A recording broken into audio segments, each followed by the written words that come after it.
Kapan terakhir kali kamu benar-benar antusias menjalani hidup?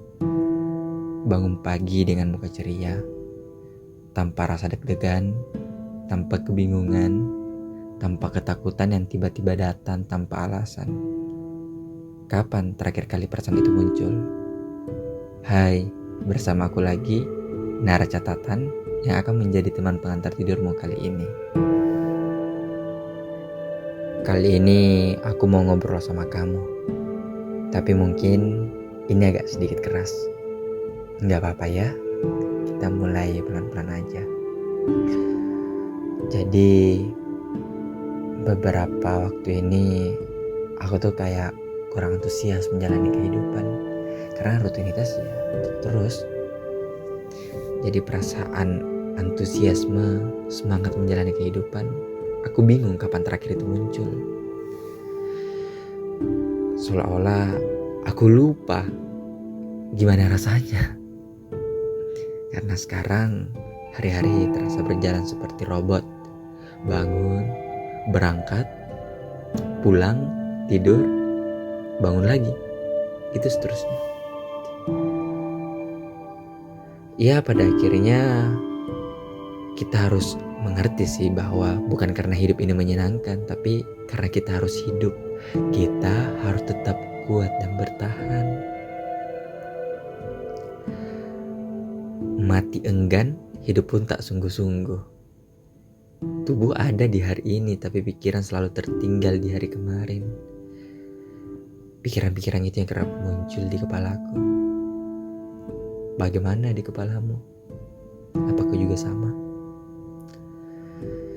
Kita sering kan terjebak di masa lalu, hidup dengan penuh pengandaian.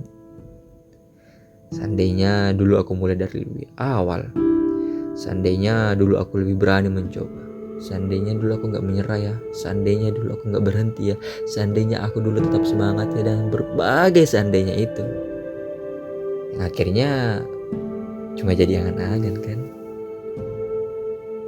Sayangnya kita juga gak punya kekuatan untuk kembali ke masa lalu, untuk berada di sana dan mengubah semuanya. Gak ada kan. Bahkan detik yang berlalu pun kita gak punya kekuatan untuk memutar kembali. Menyesal sekuat apapun kita, waktu akan tetap berjalan. Dia tidak menunggu kita apa kita siap atau tidak. Waktu ternyata kejam juga ya. Dan kita tetap tertinggal dengan berbagai perasaan bersalah.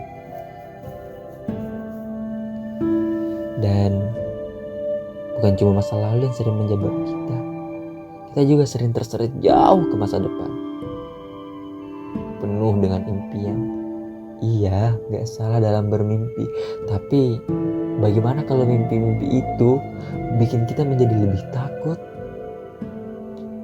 Di kepala kita ribut dengan pertanyaan, bagaimana kalau nanti gagal? Bagaimana kalau nanti gak sesuai rencana? Bagaimana kalau nanti ternyata kita salah pilih jalan? Kita pengen hal-hal tersusun dengan baik sesuai rencana kita, tapi kita jadi lupa bahwa ada kehendak yang jauh lebih berkuasa, kehendak Tuhan, kehendak Sang Pencipta yang seringkali tidak sesuai dengan apa yang kita inginkan. Dan disitulah kita pada akhirnya lelah. Akhirnya kita lupa menjalani hari ini, padahal hari ini adalah satu-satunya waktu yang benar-benar kita punya. Bukan kemarin, bukan besok. Hari ini, hari dimana kita hidup. Banyak dari kita, atau mungkin kamu, sedang berada di fase yang sama. Fase lelah, tapi tetap jalan. Fase bingung, tapi tetap bangun pagi kan. Fase kehilangan harap, tapi belum berani untuk berhenti. Dan itu gak apa-apa. Itu tandanya aku, kamu, iya, kita manusia. Kamu tidak terlambat kok. Kamu tidak tertinggal sejauh itu. Dan hidupmu belum berakhir. Pelan-pelan saja ya. Satu hari dulu, jalani hari demi hari. Terima kasih sudah mendengarkan. Dan terima kasih sudah bertahan sejauh ini. Aku akan selalu ada di sini. sebagai teman pengantar tidur kamu. Selamat beristirahat ya. Semoga hatimu sedikit lebih tenang.